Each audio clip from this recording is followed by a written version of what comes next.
Olá, queridos, bom dia, bom dia, bom dia! Tudo bem com vocês? Hoje, quarta-feira, dia 14 de maio de 2025. Rapaz, o mês de maio já está chegando já a sua quinzena, né? Segunda quinzena, tá passando rápido, tá passando rápido. Vamos iniciar mais um movimento de estudo com o nosso querido amigo Reverendo Davis, e hoje nós vamos falar, ou melhor, ele vai falar, ele vai compartilhar conosco informações pertinentes sobre a família, algo que a família é alvo aí de várias investidas e muitas delas investidas desastrosas, não é verdade? Então, nós vamos agora observar, à luz das Escrituras Sagradas, quais são as orientações bíblicas, até mesmo para que as famílias sejam cada vez mais saudáveis e fortalecidas no próprio Senhor. Eu quero te convidar, antes de mais nada, a orar, né? Não podemos deixar de orar.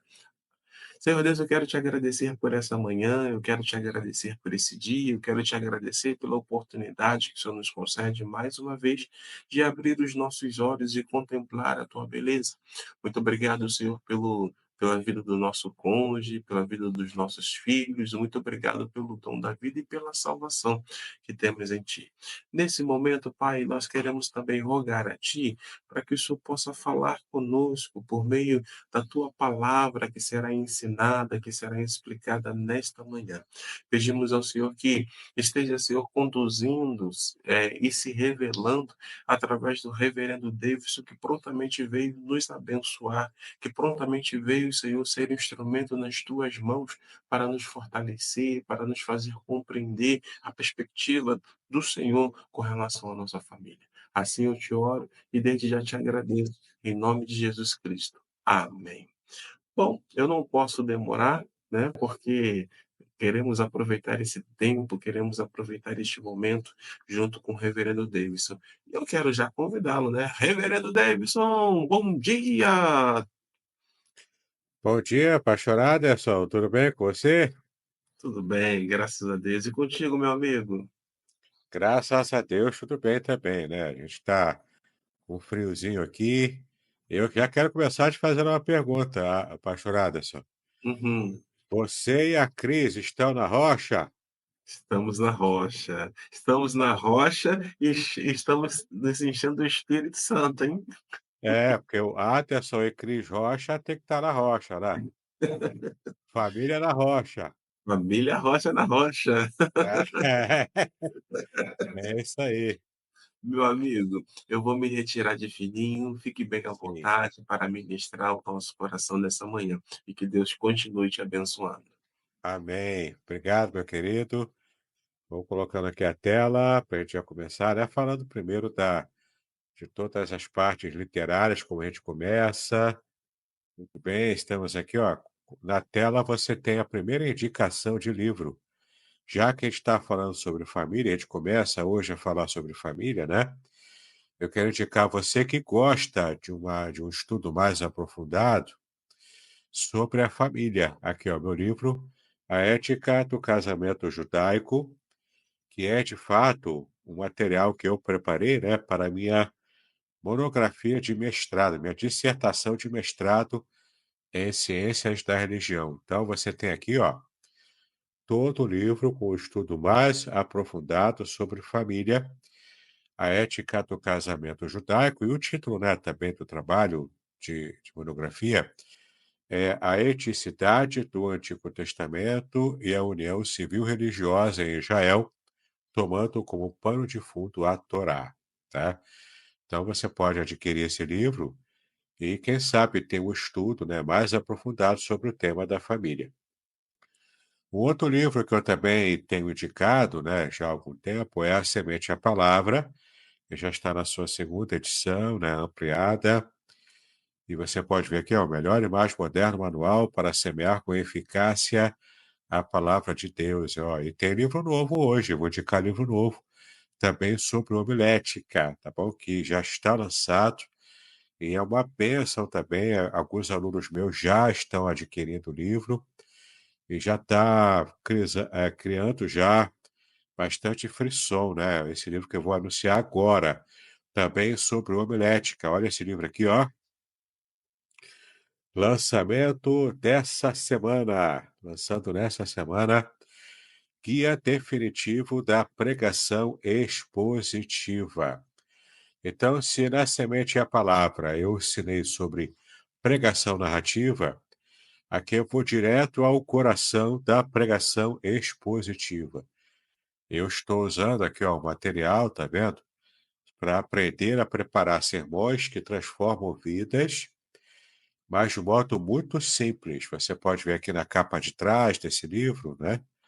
Aqui, ó, descubra o segredo para criar sermões que explicam a Bíblia, emocionam e transformam vidas, mesmo que você esteja começando do zero.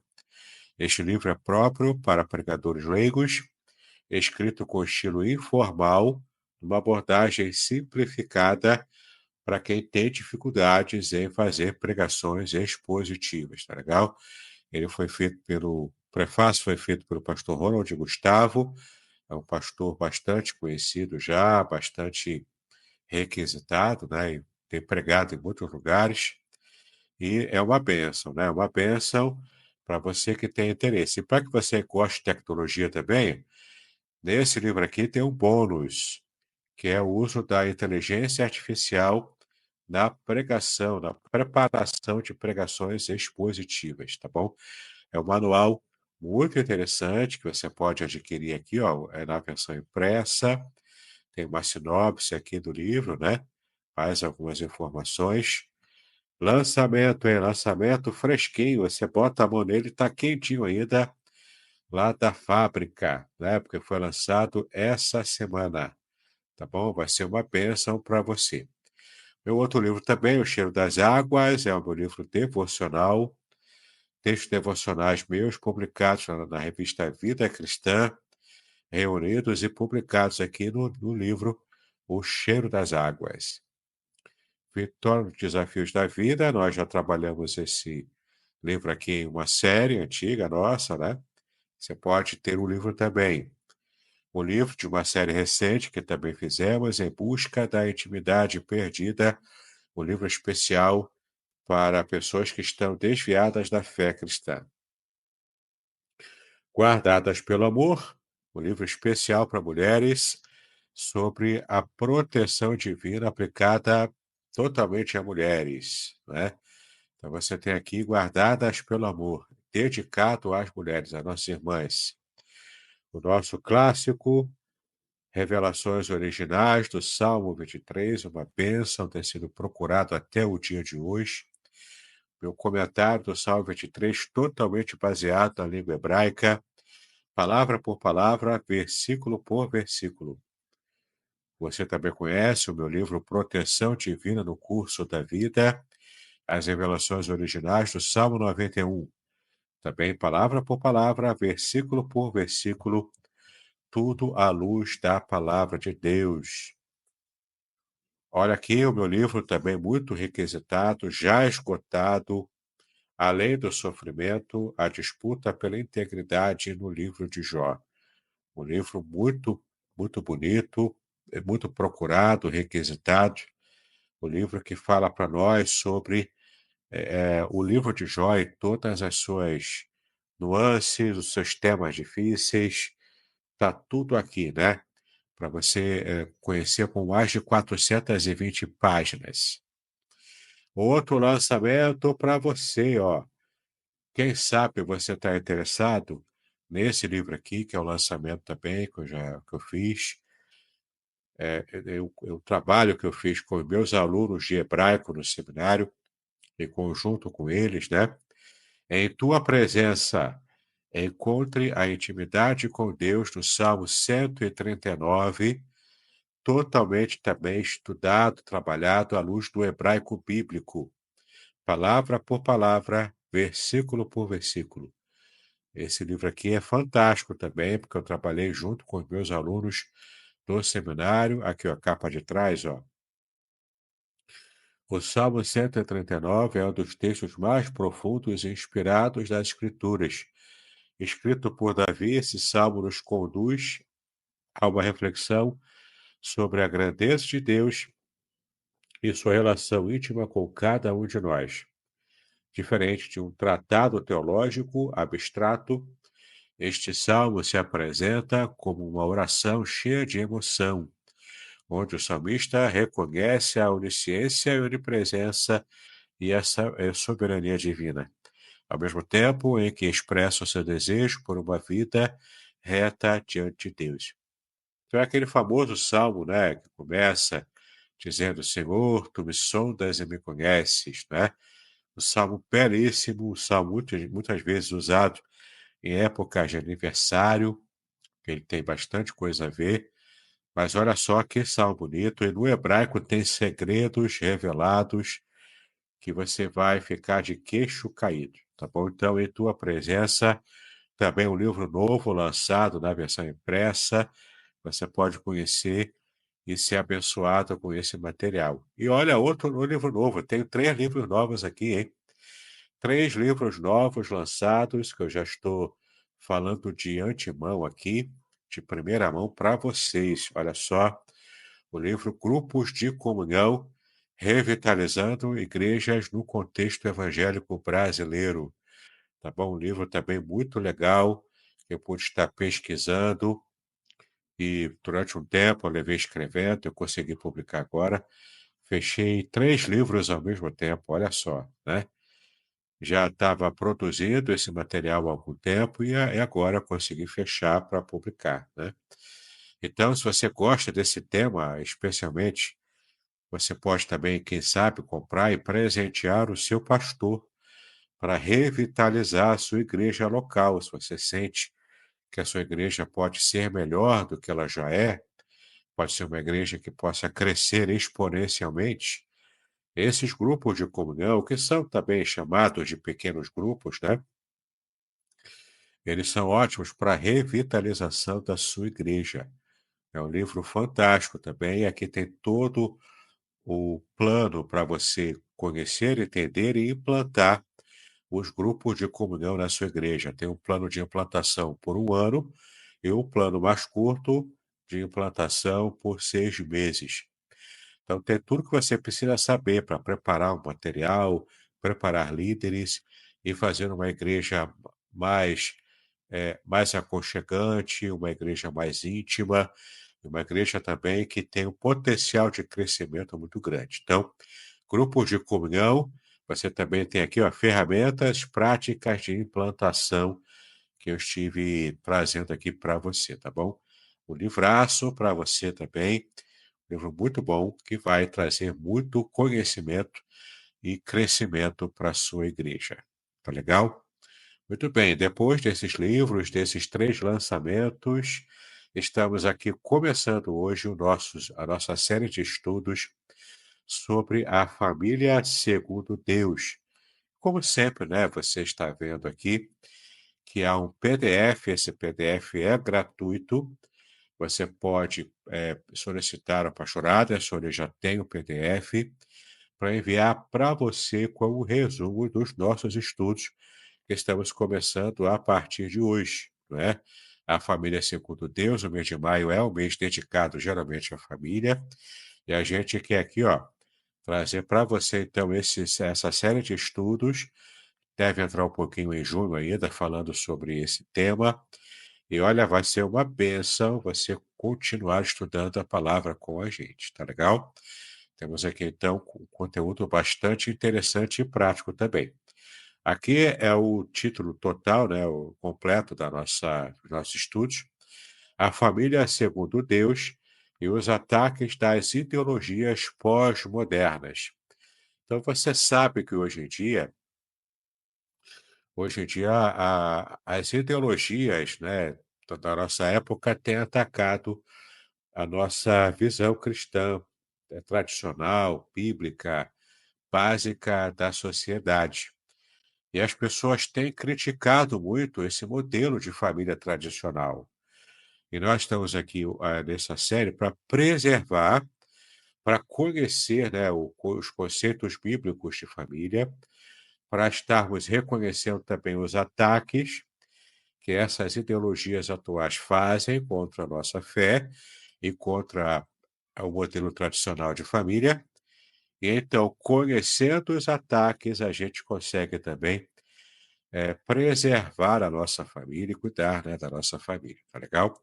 Então, prepare-se, vai ser uma série de estudos muito importante.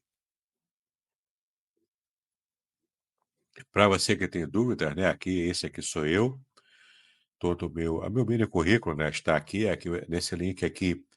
Você pode conhecer as minhas obras, né? Algumas desses novos lançamentos eu estarei colocando lá, ainda vou atualizar. Mas olha, é uma bênção, né? A gente conseguir trabalhar todo esse material aqui, especialmente esse também de família, né? Vamos começar então aqui na página 3 do PDF, você que já vai pedir, né, o seu PDF. Estamos começando a falar aqui sobre a introdução.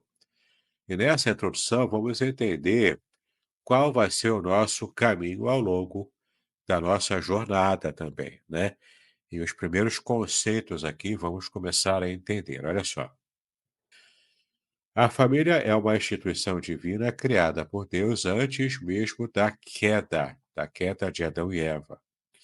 Que a gente pode ver aqui em Gênesis 2, 24, que eu vou ler aqui para você, na versão Nova Almeida Atualizada, que é uma versão que eu tenho gostado bastante. Tenho utilizado bastante, né? Você que tem acompanhado aqui as lives já tem percebido que é a versão que, em geral, eu uso, né? E o texto de Gênesis 2:24 fala o seguinte: Por isso o homem deixa pai e mãe e se une à sua mulher, tornando-se os dois uma só carne. Então, isso aqui aconteceu antes do pecado. O pecado ele é descrito no capítulo 3 de Gênesis, e aqui no capítulo 2, quando há o aprofundamento sobre o modo como Deus criou o homem e a mulher, não é? Dentro do capítulo 2, a gente percebe aqui Adão falando que o propósito dele é que o homem deixe o seu pai e a sua mãe para se unir à sua esposa, à sua mulher. Deixar aqui não é abandonar os pais que estão vivos, né? Então, deixar aqui pai e mãe não é jogar os pais no asilo e abandoná-los à própria sorte, ao Deus dará, né? Não é nada disso. Não é você simplesmente ser um filho desnaturado. É você ainda cuidar do pai e da mãe, especialmente na velhice.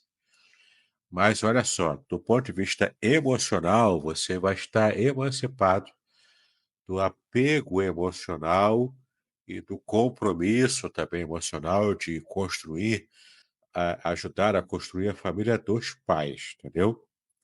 É cuidar dos pais, especialmente na velhice, é claro, mas ao mesmo tempo que você vai cuidar dos pais, você vai também dar mais atenção agora à sua família que você criou juntamente com a sua esposa. E olha só, tornando-se os dois uma só carne. Ou seja, tornar-se uma só carne é tornar-se uma só pessoa. É como se fosse uma só pessoa, mas numa unidade que é, na verdade, composta, porque são duas pessoas tão perfeitamente unidas que elas se formam uma pessoa só. Mais à frente, a gente vai falar sobre isso, nessa questão da unidade perfeita que deve haver entre os membros de uma família, especialmente entre o casal. Tá legal? Então, Gênesis 2:24 fala sobre isso, já que Adão falou aqui, demonstrou que a família, por ser uma instituição divina criada por Deus antes mesmo da queda do ser humano, né? Ela, portanto, ela tem esse aspecto divino. E talvez mesmo por isso é que a sociedade, tão dominada por Satanás, pelos valores anticristãos, talvez por isso mesmo que a sociedade, tão alheia à vontade de Deus, tenha atacado o modelo tradicional de família, tá? E a gente precisa, então, resgatar e defender esse modelo, já que a sociedade ataca tanto, né? Bom, no entanto, vivemos hoje uma verdadeira crise de identidade familiar, promovida por ideologias pós-modernas que rejeitam os fundamentos bíblicos da criação, da diferença sexual, né, entre homem e mulher, da autoridade paterna e do propósito do próprio casamento em si. Então, de fato, a gente vai identificar aqui algumas mazelas da sociedade atual e talvez até você esteja com a sua família vivenciando um pouco dessas tais mazelas, não é? Porque são as ideologias pós-modernas que são totalmente contrárias aos princípios bíblicos. Então, tanto no meu livro Ética do Casamento Judaico, quanto também aqui nessa série de estudos e outros vídeos também, né, no meu canal do YouTube, e mesmo aqui com a igreja de Aracruz, né, com o pastor Aderson, você vai ver nesses materiais que eu tenho colocado e publicado também, o verdadeiro sentido bíblico de família e como a gente precisa entender a construção e como acontecem as famílias, né? Então, de fato, ó, essas ideologias pós-modernas têm atacado tanto as famílias e elas rejeitam, né, e querem destruir, falo isso abertamente hoje em dia, eles querem mesmo destruir os modelos de família, né, que são totalmente baseados na palavra de Deus, né? Então, eles rejeitam os fundamentos bíblicos da criação da família, da diferença sexual entre homem e mulher, de modo natural, inclusive ignorando a própria biologia, que é a ciência, né? Eles falam tanto de ciência, falam tanto, né, de você levar em conta o que a ciência diz, mas olha só, nessas questões da identificação social, eles seguem uma ideologia que não é baseada na ciência, uma ideologia filosófica e contrária à palavra, né? Então, de fato, essa sociedade atual tem enveredado por esses caminhos errados. Eles também criticam e querem jogar por terra a autoridade paterna, e você vê claramente como eles colocam a autoridade paterna de modo até de piada, né? Se você conhece, já ouviu falar ou já assistiu a aquela série de desenho animado dos Simpsons, você vê aquele protótipo de paternidade de Homer Simpson, que é uma piada, não é? Ele é uma piada como pai. E é assim que as pessoas colocam hoje em dia, né? E querem trazer essa questão da autoridade paterna. Querem jogar por terra, criticar essa autoridade paterna. Não que a autoridade paterna ao longo do tempo não tenha tido as suas dificuldades também, né? O machismo, por exemplo, trouxe muitas deturpações, inclusive na visão bíblica do pai, do homem, né, da família, e precisamos também resgatar essa visão, né? Mas, de fato, ah, temos que resgatar aqui contra essas ideologias pós-modernas para poder resgatar a autoridade paterna dentro do lar. Isso é muito importante. E essa queda aqui de visão da autoridade paterna tem trazido muitos transtornos nas famílias atualmente, né? E o propósito do casamento, de modo geral, também, a gente tem que resgatar e proteger dessas ideologias pós-modernas que são hostis à visão bíblica da família e de todos os valores que são caros para nós, tá? Então, vai ser esse o nosso objetivo principal. Então, este estudo apresentará, ó, a visão bíblica da família, a gente já vai começar a tratar, não é? As principais ideologias que atacam essa visão bíblica de família, as respostas práticas e espirituais que o cristão deve dar para preservar a santidade da família. Tá legal? Então, o nosso caminho são em três partes, é um caminho até simples, é fácil você entender, é lógico, não é? Vamos entender o que Deus quer com as nossas famílias, as principais ideologias contrárias que atacam a visão bíblica da família e por fim, a resposta prática para como vencermos esses ataques contra a família. Então, esse será o nosso caminho, tá legal? Para onde a gente vai seguir.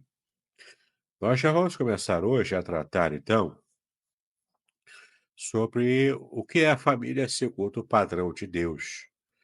Não é? O nosso tema é família segundo Deus, certo? Então a gente vai ter que buscar aqui o padrão que Deus estabeleceu. Vamos entender aqui de modo resumido os fundamentos da família na criação. Quando Deus criou homem e mulher, ele teve fundamentos ali. Vamos entender aqui um pouco sobre isso e você pode até resgatar também em meu canal do YouTube ou aqui no Facebook da Igreja de Aracruz. Você pode resgatar algumas aulas antigas, há mais de um ano já que eu dei também, sobre a família, a palavra família em hebraico, por exemplo, que é mishpachá, falei do pai, da mãe, dos filhos, o papel de cada um, você consegue achar em estudos meus anteriores, né, que eu trato sobre isso. Mas vamos ver aqui, ó, os fundamentos da família na criação, alguns detalhes interessantes. Então, você tem aqui primeiro Gênesis 1, versículos 27 e 28, que diz: Criou Deus o ser humano à sua imagem, a imagem de Deus o criou. Homem e mulher os criou. E Deus os abençoou e lhes disse: Sejam fecundos, multipliquem-se, encham a terra. Então, olha que interessante. A gente vê aqui nesse primeiro versículo, primeiro, não há dúvida de que foi Deus quem criou o ser humano. E ele criou o ser humano à sua imagem, tá? Criar a sua imagem, a imagem de Deus, né? Aqui dando reforço. Criar a sua imagem não quer dizer que Deus tenha olho, boca, nariz, como a gente tem. Não é imagem e semelhança física, mas é imagem no sentido de você estar imitando Deus no seu caráter revelado, nos dons que Deus tem, no caráter que Deus tem e revelou para nós, a gente tem condições de imitá-lo, de sermos como ele é. Até porque a palavra imagem aqui, que aparece em hebraico, traz essa ideia de sombra, tá bom? A imagem aqui é uma ideia de imitação por sombra. Assim como a sombra sempre te segue, imita todos os seus movimentos, assim a gente para com Deus. É como se nós fôssemos as sombras de Deus. E cada movimento que o Deus Pai faz, a gente procura imitar, tá? É essa a ideia aqui. Então, sim, criou Deus o ser humano à sua imagem, a imagem de Deus o criou, ou seja, ele criou a gente, de modo enfático aqui no texto, né, usando o paralelismo de sinônimo, né, porque repete a mesma ideia, para reforçar, para dar ênfase. Então, Deus criou o ser humano à sua imagem, e essa imagem agora você já sabe, é para a gente imitar o caráter de Deus ao longo do nosso percurso de vida. Deus é nosso modelo, que se tornou muito mais claro, muito mais fácil da gente entender e imitar, porque Cristo veio aqui para modelar de modo visível, de modo físico, como de fato Deus é, com o caráter perfeito de Deus. Jesus modelou. E ele serve de modelo para nós, para estarmos realmente cumprindo o nosso papel como seres humanos aqui na Terra, que é imitarmos a Deus, sermos a imagem e semelhança de Deus, tá? Então é muito forte essa ideia, inclusive no modelo de família, como a gente vai ver aqui, não é? Deus criou, ó, homem e mulher os criou. Tá vendo aqui, ó?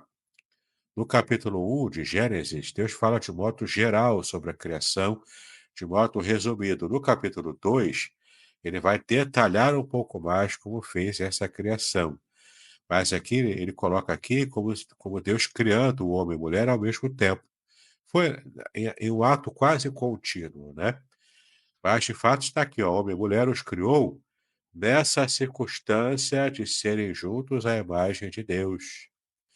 Então, tanto o homem quanto a mulher, eles são iguais, porque os dois são feitos à imagem de Deus. Entende? Tanto o homem quanto a mulher. Então, o homem não é superior no sentido dele ser a imagem de Deus e a mulher não. Não é isso que o texto diz. O texto diz que ambos são imagem de Deus. Ambos foram criados com essa característica de terem toda a forma como foi criado, todas as características e condições, né, de estarem imitando Deus como sombras dele e, de fato, fazerem a vontade de Deus de modo completo e de modo real, tá? Então, Deus criou o homem e a mulher, ambos com condição de serem a imagem e semelhança de Deus. E Deus os abençoou, você vê aqui que está no plural, né? Deus os abençoou, e lhes disse: sejam fecundos, multipliquem-se, encham a terra. E aqui tem a questão dos filhos agora, né? Porque ser fecundo e multiplicar a terra é, de fato, encher a terra de outras pessoas. Ao casal, né, especialmente a mulher, que ela é o catalisador da família nesse sentido, que ela é a representante do casal, que vai engravidar e vai dar à luz os filhos, né? Esse é o modelo biológico e é o modelo bíblico da família também. É o que a ciência diz, que a engravida é a mulher, ela tem todo o aparato orgânico para produzir a vida em companhia do seu esposo, né? Conjunção do seu esposo. O seu esposo participa também tanto da, da gestação, né? Da fecundação propriamente da criança, de todo o processo de gestação. Ele é o companheiro, ele que ajuda a esposa, e a esposa então dá à luz e consegue cumprir aqui o mandato de Deus, que é a fecundidade, é enchermos a terra de pessoas. Então, de fato, a gente percebe o quanto a família tradicional favorece estarmos trabalhando aqui com o modelo do que Deus preparou para a família. Esse modelo tradicional de família é o que nos possibilita fazer a vontade de Deus. Não é? Você imagina se outros modelos fossem implantados e o modelo bíblico fosse totalmente proibido, o que seria da humanidade? Não haveria mais procriação. Teríamos que talvez recorrer a robôs, né? E depois de um tempo, os seres humanos morreriam se não tivesse mais multiplicação e procriação, a humanidade deixaria de existir, entendeu? Seria uma hecatombe, seria realmente um mundo distópico, né? Em que a humanidade foi reduzida a pó sem chance de multiplicação. Seguindo agora aqui para o capítulo 2, versículo 24, como eu disse, o capítulo 1 de Gênesis trata de um modo mais geral, mais resumido, a criação de um modo geral, inclusive o homem e a mulher junto da criação como um todo, né? De modo resumido. No capítulo 2 de Gênesis, ele retoma a criação, mas dando ênfase ao ser humano, tá? Dando aqui um pouco mais de detalhes sobre como Deus criou o homem e depois criou a mulher. Tem um detalhe interessante aqui, em Gênesis 2, 24, que eu quero mostrar para você, que nós já vimos, né? Por isso o homem deixa o pai e a mãe, aqui é Adão falando, e se une à sua mulher, tornando-se os dois uma só carne. Então, de fato, é Adão reconhecendo que o homem vai deixar o pai e a mãe, eu já expliquei aqui no início, né? Que esse deixar não é abandonar, mas é cuidar do pai e da mãe, só que todo o seu sentimento, toda a prioridade do homem, do ser humano, né? E no caso aqui do homem mesmo, do marido, né? É se unir à sua esposa, à sua mulher. Então, a prioridade vai ser a sua esposa a partir de agora. Porque tornando-se os dois uma só carne, tá? E eu digo mais, ó, eles vão se tornar uma só carne, uma só pessoa, e até mesmo os filhos e a criação dos filhos é muito importante ter que dar toda a atenção aos filhos, mas preste atenção. Você não pode se desconectar do seu cônjuge, da sua esposa ou do seu marido. Você não pode, com o intuito de criar e criar bem e dar atenção devida aos filhos, aos sogros, aos pais, né, na velhice, você não pode usar outro tipo de desculpa que você achar que precisa dar para negligenciar o cuidado, o amor com o seu cônjuge, com a sua esposa ou seu marido. Não pode, isso é pecado, entendeu? Até porque também, de modo prático, quando os seus filhos crescerem e formarem suas famílias e te derem netos, você vai ter a síndrome do ninho vazio. É você e seu marido, é você e sua esposa sozinhos, entendeu? Porque os seus filhos vão, cuidar da sua própria vida. Se eles forem bons, né, e forem, bem criados por vocês, eles vão cuidar de vocês na velhice. Mas é como eu estou dizendo, assim como você um dia priorizou o seu casamento, a sua família, e não abandonou os pais, mas você deixou a casa dos seus pais, agora também os seus filhos, né, na sua velhice, vão fazer isso também. Eles vão cuidar da própria vida. E cabe a você ajudá-los no que for necessário, receber também o carinho deles, né, e a bênção deles, mas você não pode se desconectar do seu cônjuge, porque ele é a sua companhia para toda a vida. E se você parar para pensar, quando você nasceu, você não pôde escolher os seus pais, você não pôde escolher os seus irmãos, você não pôde escolher, parentes, né? No máximo que você pôde escolher é amigos durante a sua vida, mas principalmente depois que você se casa, você é que escolheu a sua esposa, você é que escolheu o seu marido, com a bênção de Deus, né, com a direção de Deus, mas, a escolha foi sua no final das contas, né. Você escolheu o seu marido e a sua esposa. Então, depois do tempo, você se arrepender e tratar mal, você, né, se distanciar tanto que você se desconectou, é você tirar, da sua vida um pedaço da sua carne, já que vocês 2 são uma só carne. É você arrancar a sua carne e jogar fora no lixo algo muito bonito que Deus te deu, não é. Por isso que a Bíblia diz, né, que Deus odeia o divórcio de um modo geral, tá. Claro que há situações específicas, e não preparei o divórcio para tratar nessa série, mas depois a gente pode tratar, se for interessante, depois podemos pensar no novo estudo sobre casamento e divórcio, né, e novo casamento também à luz da Bíblia, tá? Ver o que a Bíblia realmente ensina e de um modo prático, bíblico, entendermos como funciona isso, tá bom? Eu não vou tratar nessa série, mas quem sabe uma nova série pode ser um desdobramento desse assunto, né? Se o pastor Anderson quiser, ele pode me lembrar para a gente preparar algo nesse nível, tá legal? Então, por isso, o homem deixa pai e mãe, se une à sua mulher, tornando-se os dois numa só carne, tá bom?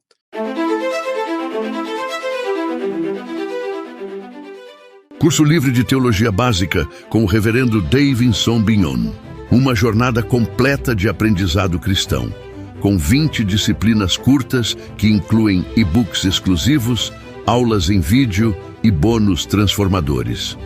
Ideal para líderes evangélicos, pastores, seminaristas e todos que desejam aprofundar sua fé. Assine agora na Hotmart e aproveite 10% de desconto. Quer complementar sua renda? Seja um afiliado. Detalhes na descrição do vídeo. Não perca esta oportunidade de crescer espiritualmente e compartilhar conhecimento.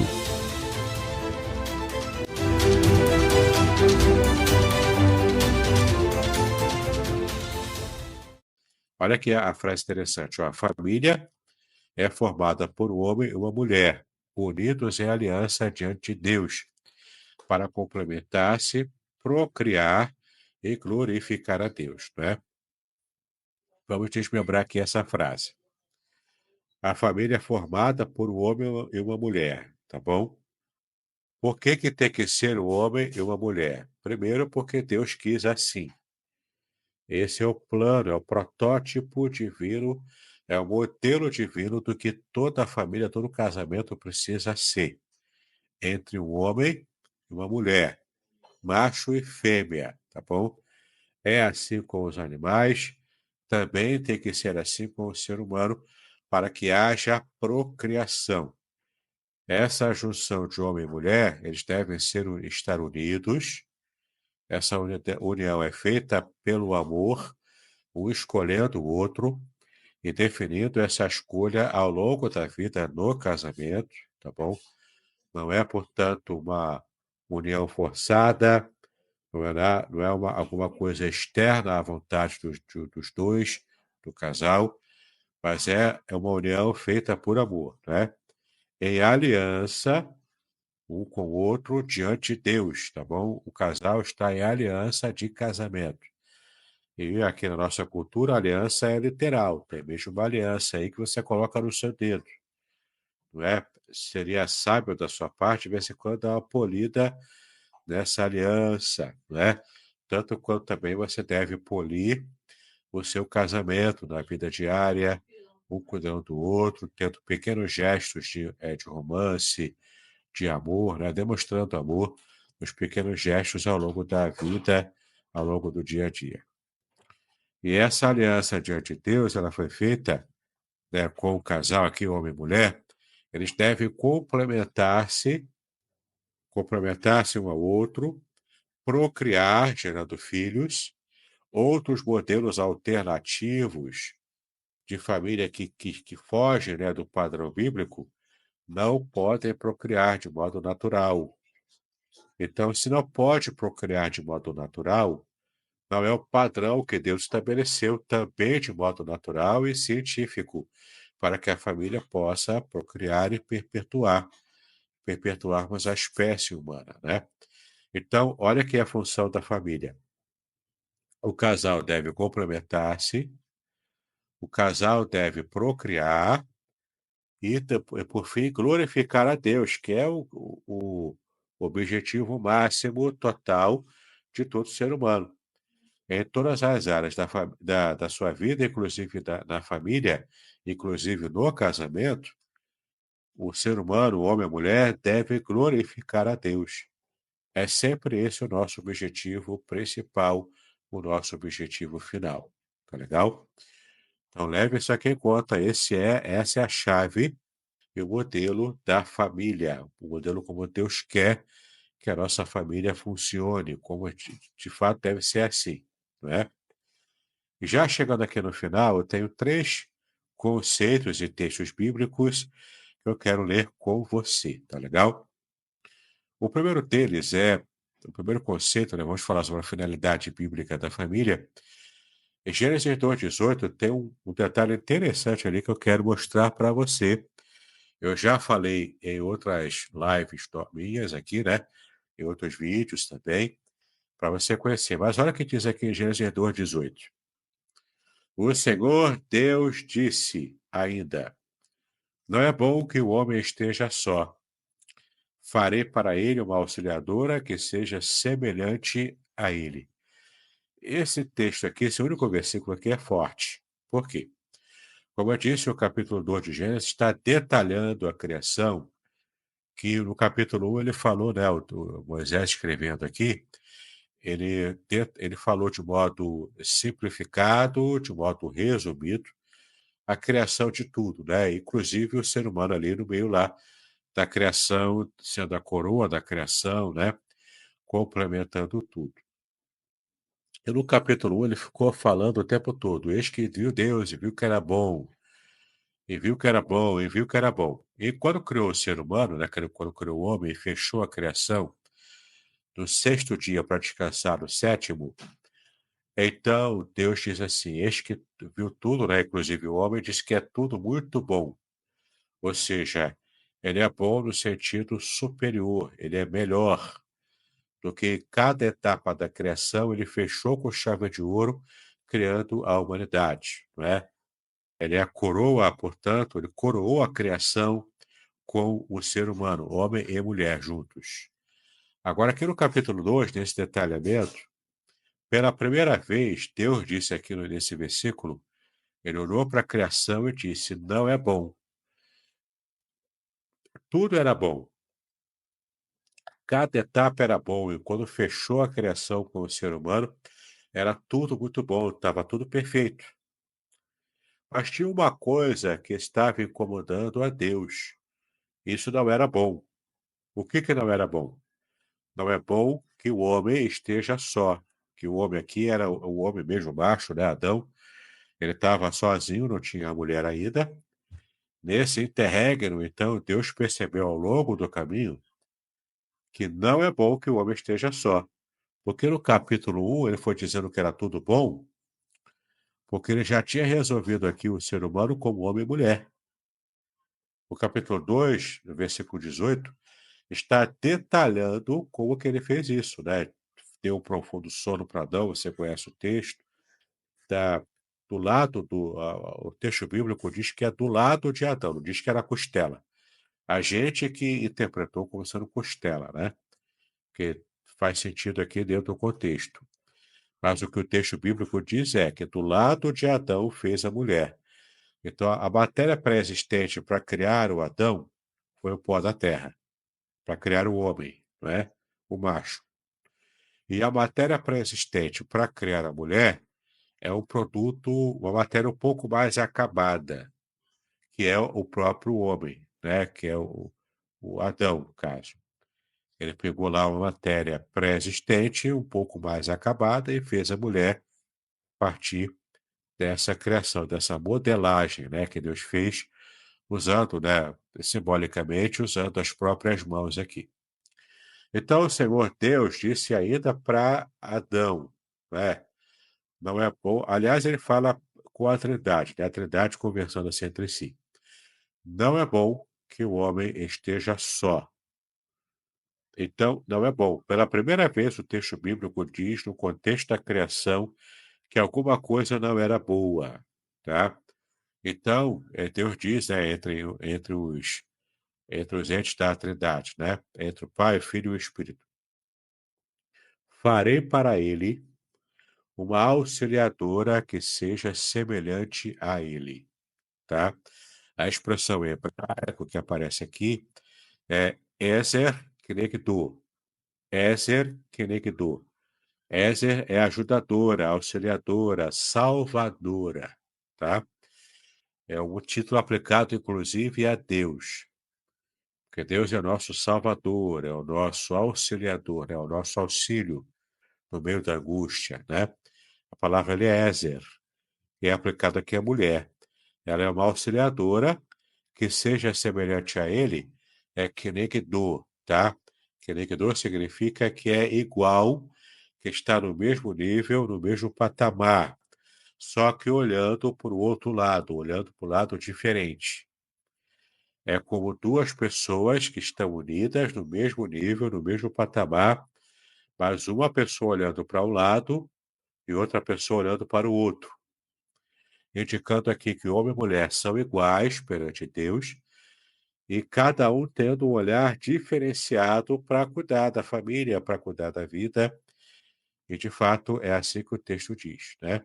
Então, é muito comum aqui a gente perceber que na finalidade bíblica da família, a família foi criada desse jeito para companhia um do outro, no casal e também entre os filhos, né? A companhia da família de um modo geral, tanto na sua família pequena, local, no seu lar, quanto a sua família estendida, com sogro, pai, irmão, cunhado, enfim, né? Tá todo mundo junto aí na família estendida e a companhia, o amor aqui, a companhia faz parte desse conceito. E a ajuda mútua também. Você vai servir de companhia para os seus parentes, especialmente para a sua esposa e filhos, né, no seu âmbito mais íntimo da família local, da família, né, mais íntima aqui, quanto também da família estendida também, né? Que na época da Bíblia se chamava de clã. A família era sinônimo de clã, né? Que é a família estendida, expandida. Bom, o segundo conceito, que também tem base bíblica aqui, é que a família foi criada para procriação e educação de filhos piedosos. Então, não é só procriar, não é só você ter o prazer na relação sexual e botar 200, 300 filhos no mundo. É claro que eu estou exagerando, né? Mas na época antiga, aqui nos tempos antigos, era um número bastante expressivo de filhos. E hoje, né, com a situação da sociedade moderna, a gente está limitando, né, a procriação. Mas não é só procriar, não é só botar a criança no mundo e largar de mão para o mundo virar um caos. Não é isso. É procriar, mas também educar. Você vai criar, além de procriar, né? Você vai criar, educar, você vai ensinar, você vai principalmente modelar para a sua criança, para que ela aprenda desde cedo pelo modelo que você é, que a sua esposa é, que o seu esposo é, o modelo para que eles possam imitar e então serem tementes a Deus, tá? Tem um texto aqui de Malaquias 2, versículo 15, em que o profeta está falando aqui, comparando, né, a prostituição espiritual de Israel com o adultério, né, a prostituição física, que existia na época também, né? E ainda hoje existe, infelizmente, o adultério. Mas aqui, fazendo essa comparação, ele falando aqui, defendendo a fidelidade no casamento do marido e da mulher e também a fidelidade a Deus. No versículo 15, ele pergunta aqui, que é uma pergunta retórica, né? Não fez o Senhor somente um, mesmo que lhe sobrasse o espírito, né? Aqui está falando de Abraão. E por que somente um, né? Por que somente um filho para Abraão? Porque buscava uma descendência piedosa. Portanto, tenham cuidado para que ninguém seja infiel para com a mulher da sua mocidade. Né? Aqui ele está falando, o profeta está falando sobre o perigo da infidelidade, isso aplicado no âmbito espiritual e também no âmbito do casamento propriamente, da prostituição e da fidelidade à esposa, né? A esposa da mocidade, a esposa com quem se casou, né? Então, essa infidelidade que Israel estava cometendo atentava contra o propósito de Deus, no caso aqui do exemplo de Abraão, que o profeta está usando, porque somente um descendente, porque apenas Isaac e não Ismael e não outros, né? Porque Deus buscava uma descendência piedosa através da vida de Abraão. Então, de fato, é você procriar e criar para que haja filhos piedosos, tementes a Deus, que possam fazer diferença nesse mundo, tá? Por fim, o último conceito aqui, que com o texto, esse texto é um pouco maior, não vai dar para eu ler, tá? Mas é um texto que você conhece bem, é o texto e o conceito do reflexo da relação entre Cristo e a igreja. Efésios 5, versículos 22 a 33, esse texto fala para a gente, na comparação, né, que o homem deve amar a esposa no mesmo nível em que Cristo amou a igreja, enquanto que a mulher deve respeitar, deve também amar o seu marido em tom de respeito, né, em tom de cuidado e submissão, né, à liderança do marido. Esse é o princípio bíblico que traz aqui em Efésios 5, o cuidado da família, né? E tudo isso é uma relação de amor. A mulher ama o seu esposo quando reconhece e respeita a sua liderança. A palavra amor e respeito é muito importante para o homem. A mulher que toca no marido, que dá carinho a ele, não é? Que tem prazer em estar com o seu marido, que cria um lar em que o marido queira estar em casa e não na rua, não é? Então, tudo isso faz parte desse cuidado da esposa também para criar, né, um ninho do amor, criar um lar que seja feliz e abençoador para todo mundo, né? Que está lá, tanto o marido quanto também para as crianças. Mas aqui a questão é que o marido deve amar a sua esposa de modo sacrificial, se isso for necessário e requisitado, né? Ou seja, o marido deve colocar com prioridade a sua esposa, os desejos dela, o que ela sente, não é? Tem que conversar, tem que ter um diálogo aberto no casamento, para que possam conversar, entender sobre tudo e criar um ambiente, né, de solidariedade, amor, companhia, ajuda, não é? Então, tudo isso faz parte também, né? E na família não há espaço para muita discussão no que diz respeito a filhos criados pelos pais, né? E o filho ficar dando palpite lá como ele está sendo criado. De modo geral, não é esse o modelo, tá? O filho deve aceitar a autoridade do pai e da mãe. E ao aceitar essa liderança e essa autoridade de ambos, os filhos precisam, então, aprender a também, até nisso a criação faz parte da criação cristã, para ele aprender a submissão às autoridades lá fora. Porque dentro de casa, o pai e a mãe vão criar os seus filhos, né, quando há, né, uma criação saudável, naturalmente, vão criar os seus filhos com amor, com carinho. Mas lá fora não, lá fora a polícia bate. A polícia até abate também, né? Até mata também, se surgir uma situação que seja necessário isso. Mas a justiça condena a prisão, a polícia bate e exerce a sua autoridade sem muita piedade, né? Então, é melhor você aprender em casa, com os seus pais, que são mais amorosos. É uma criação, por mais dura que seja, é uma criação que vai te colocar no cabresto, vai te colocar nos eixos, né? E quando falta isso, a família vai de mal a pior, tá? Bom, tratamos então aqui desse primeiro tópico do nosso estudo. Nosso horário já está se esgotando, vamos parar por aqui. E na próxima semana, se Deus permitir, vamos tratar dos ataques das ideologias pós-modernas ao conceito tradicional de família que acabamos de aprender agora. Tá legal? Muito bem, pastor Anderson. Agora estamos prontos para a finalização. Joia, joia, joia. Quero dar bom dia a Roseli, que está conosco, a Zilmar Guimarães, a Zuleida Vidal, que também está se recuperando, está aí conosco também, e outros irmãos e amigos que estão conectados a nós. Que Deus abençoe a vida de cada um de vocês.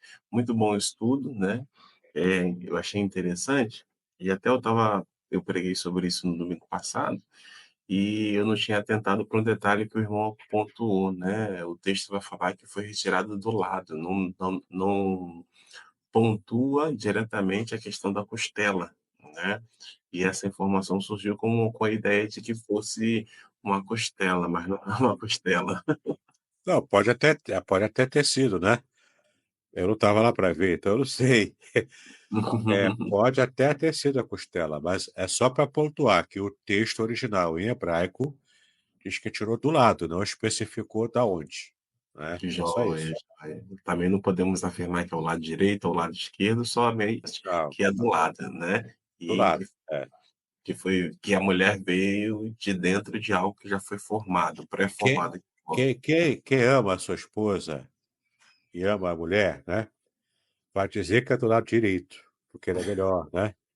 E quem não gosta muito da esposa vai dizer que é do lado esquerdo, né? Que é o lado dos Ah, bodes, né? Enfim. Porque uhum, no sentido bíblico, o lado direito ele é melhor do que o esquerdo, né? O direito uhum.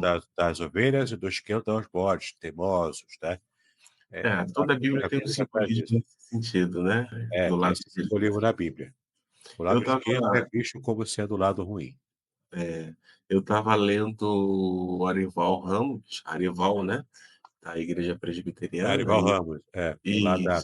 e É, ele estava no livro que eu estava lendo sobre a série Pastoreio, ele fez até um comentário que eu achei muito interessante e pertinente, que ele estava comentando a respeito de que a responsabilidade maior é do homem em amar a sua esposa, é, né?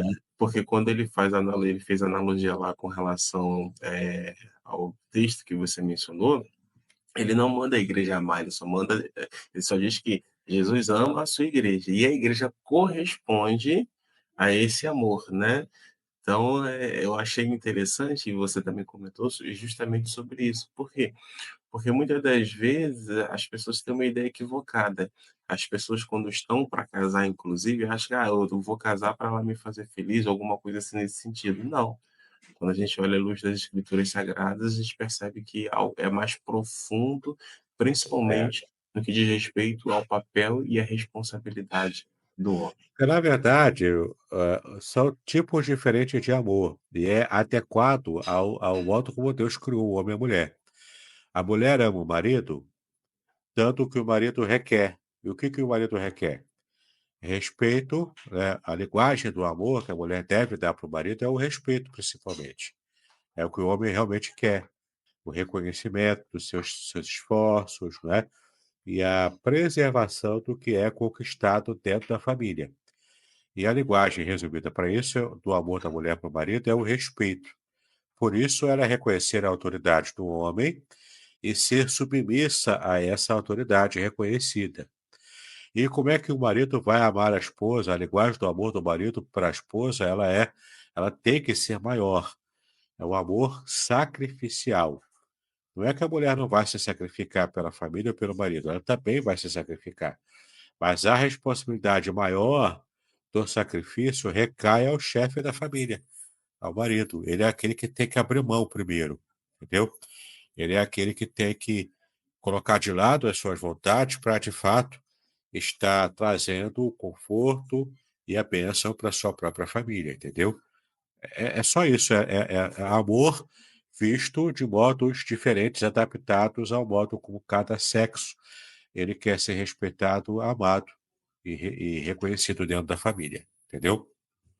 E é interessante porque esses detalhes que com o tempo, né, pessoas como você, como Arival e outros que se aprofundam a conhecer de forma mais profunda mesmo, né, trazem à tona, a gente percebe que em alguns momentos algumas pessoas estão dando cabeçada por não compreenderem na profundidade e com clareza essa dimensão do amor, né, e a forma como, no caso, o sexo, né, masculino e feminino expressa esse amor ou deve expressar esse amor. Isso é muito bacana, muito bacana. Eu tenho aprendido muito também com a leitura dos livros do Arival Ramos, né?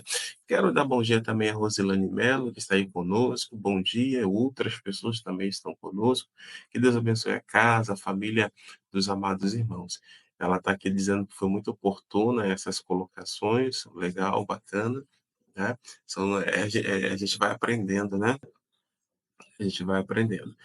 Zuleida, vamos sim orar pela Zuleida. Eu vou pedir aí o nosso querido amigo Reverendo Davis, quando ele for orar no final, ela vai passar por uma cirurgia de catarata na vista esquerda, né? E aí todo aquele aparato que envolve a cirurgia, toda aquela preocupação, Deus esteja confortando e consolando o coração dela. Amados irmãos, nós já vamos então encaminhar para o encerramento da nossa live de estudo nos dias de hoje. Já mandei lá no grupo, né, o apostila, né, o material que o reverendo Davidson disponibilizou. Se porventura alguém não recebeu ou que quer receber, fique à vontade para fazer contato comigo, para poder receber também esse material. Querendo Deus, na próxima semana, na próxima quarta-feira, nós vamos dar continuidade a respeito desse estudo. O reverendo Davidson já deixou claro que já tem um estudo ali na gaveta, algo que é muito importante para os dias de hoje, né? É muito importante, porque como assim, pastor Anderson? Nos dias de hoje está acontecendo o que aconteceu no tempo de Moisés, casavam-se e davam em casamento, né? E a gente precisa regular, a gente precisa perceber quais são os princípios bíblicos, quais são as orientações, quais são eu vou usar a expressão assim, os regulatórios da Bíblia a respeito de divórcio e novo casamento. Eu estava lendo aí a respeito de Paulo escrevendo lá aos Romanos, né? Ali pelo capítulo de número 7, ele faz inclusive uma analogia com a lei, e ali tem uns negócios fortes ali, mas eu não vou comentar, vamos aguardar. Se você gostou, aguarda aí que você vai ter aí várias coisas interessantes, né, que o reverendo Davidson vai trazer para nós a respeito dessa questão de casamento, divórcio e novo casamento. Queridos, tenham todos um bom dia. Eu vou pedir ao nosso querido amigo reverendo Davidson que faça as considerações finais e logo depois esteja orando por nós, bem como também pela Zuleida, né, que estará passando por uma intervenção cirúrgica. Amém. Obrigado, pastor Aderson, né, por mais essa oportunidade também. Minhas considerações finais, né, é um tema muito importante sobre família. A gente vai meditar ao longo, né, de algumas aulas aqui. E eu também quero convidar você a conhecer especialmente meus livros novos, né, lançados recentemente, nessa semana, um deles. É o guia definitivo da pregação expositiva. Eu também estou trabalhando aqui, né, nesse livro sobre pregação expositiva para quem é pregador leigo e quer aprender sobre esse jeito mais profundo de pregar. É um manual muito simples, uma linguagem simplificada que vai te ajudar a entender. O livro também em tua presença, que é o meu lançamento também recente, comentando palavra por palavra, versículo por versículo, sobre o Salmo 139. Aquele conhecido salmo, né? Senhor, tu me sondas e me conheces. E, por fim, também o outro livro, o terceiro livro que eu estou lançando agora, né? O terceiro lançamento desse mês, Grupos de Comunhão, Revitalizando a Igreja no Contexto Evangélico Brasileiro. Então, é um material para quem é líder de igreja, para quem gosta desse assunto de revitalização da igreja, é uma bênção também. Tá legal? Muito bem, vamos orar então, clamando também para a nossa irmã Zilmar, aliás, a nossa irmã Zuleida, né? Nessa operação que ela vai fazer hoje, colocarmos todos nós na presença do Senhor, mais uma vez. Pai, nós te exaltamos pelo privilégio que nós temos de conhecer a Ti, de sermos abençoados por Ti, e de, nesse momento, Senhor, alcançarmos também a bênção do Senhor para a nossa família. Pedimos agora que Tu nos dê, Senhor, entendimento, para que possamos compreender os princípios do Senhor para a família de um modo geral, o princípio conservador, o princípio tradicional da família, que nós possamos, ó Pai, ter fé, coragem, sabedoria para defendermos esse modelo bíblico diante de uma sociedade tão hostil à nossa fé. Cuida de cada um de nós, nos abençoa nesse propósito. E também, ó Pai, queremos pedir a Ti que Tu abençoes a Tua serva Zuleida na operação que ela fará hoje, daqui a pouco. Pedimos a Tua bênção, pedimos a Tua graça, que os médicos sejam usados por Ti para trazer, ó Pai, cura e bênção à Tua filha. Cuida dela, da sua família, cuida de cada um de nós no dia de hoje, durante essa semana também. Pedimos assim a Ti, em nome de Jesus, hoje e para sempre. Amém e amém. Amém, queridos. Amém, amém, amém. Roselane Mello, eu vou mandar para você, tá bem? O resumo. Pode ficar tranquilo, eu vou mandar para você.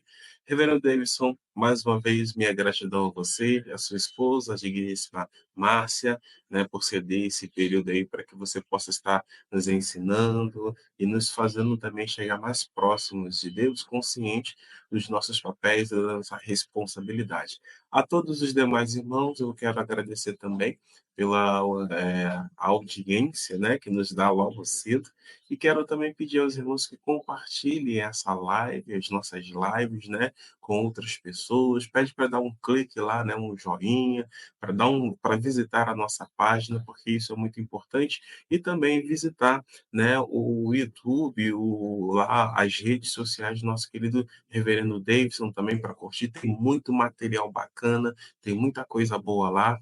Então é muito bom também você poder visitar lá, né, as redes sociais do nosso querido amigo Reverendo Davis. E amanhã, se Deus assim permitir, manhã com Deus, tá bom? Um beijo, shalom a todos. Shalom, shalom a todos.